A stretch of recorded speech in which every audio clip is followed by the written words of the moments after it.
이 벚꽃 절임 같은 경우에는 제가 작년에 이제 일본에 갔었을 때 토미즈라고 하는 베이킹 샵에서 이제 구매를 했고요.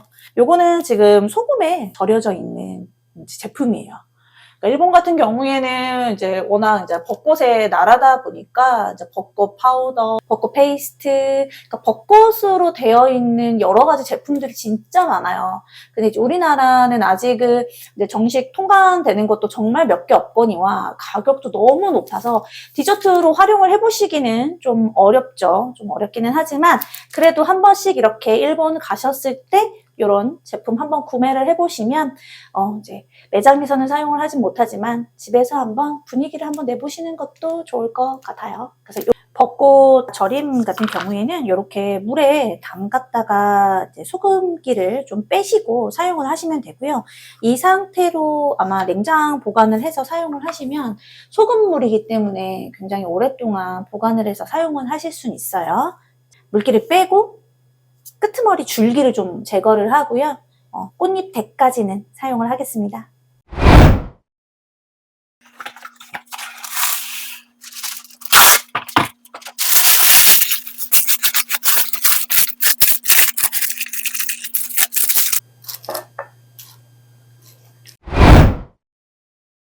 오늘 벚꽃 바스크 치즈케이크를 만들 때 사용할 크림치즈예요.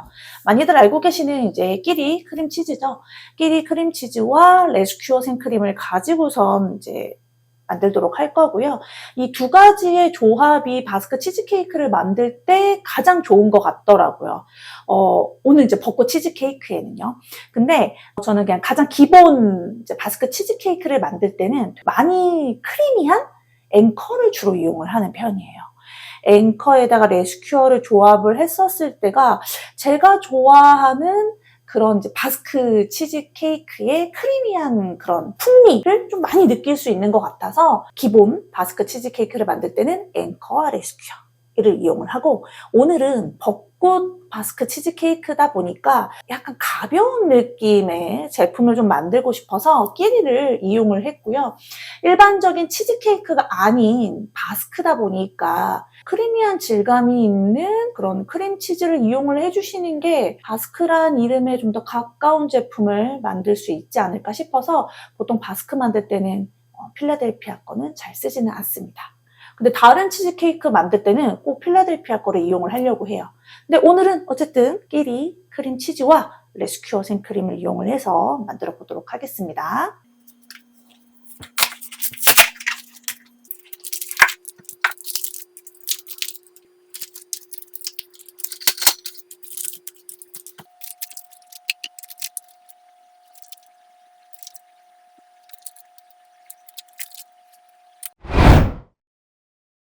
자, 오늘 만들 바스크 치즈케이크는 바믹서를 이용을 해서 제가 만들어 볼 거거든요.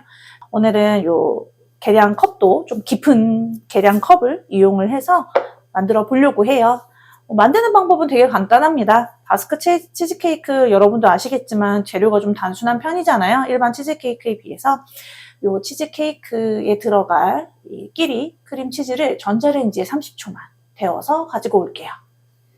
자, 30초 데워서 가지고 왔고요. 여기에 지금 설탕과 소금 넣으시고 그다음에 박력분도 채치지 않고 그냥 넣을게요. 바믹서 이용을 할 거니까.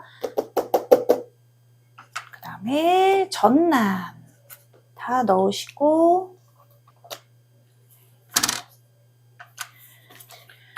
수분이 많을 때보다는 좀 수분이 적을 때 바믹서를 해주시는 게 조금 더 낫거든요.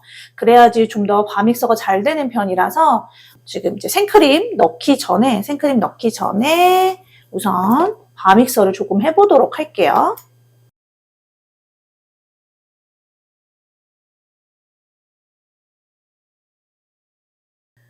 자, 이제 색소를 한번 넣어볼게요.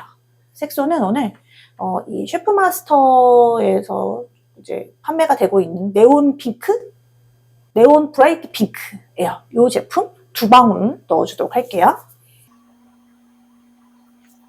이때 절임 벚꽃도 같이 넣어주도록 하겠습니다. 물기를 가볍게 빼줬어요.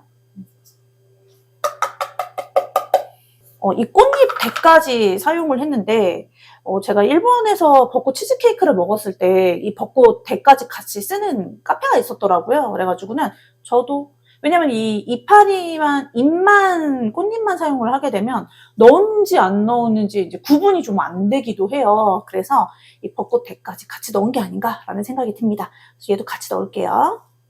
이렇게 해서 또 다시 갈아주세요.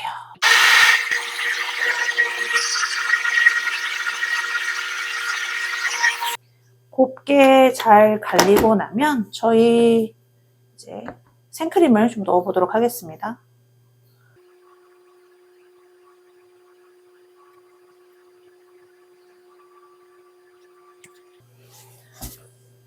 다시 한번 가볍게 섞어준 다음에 틀에 담아 볼게요.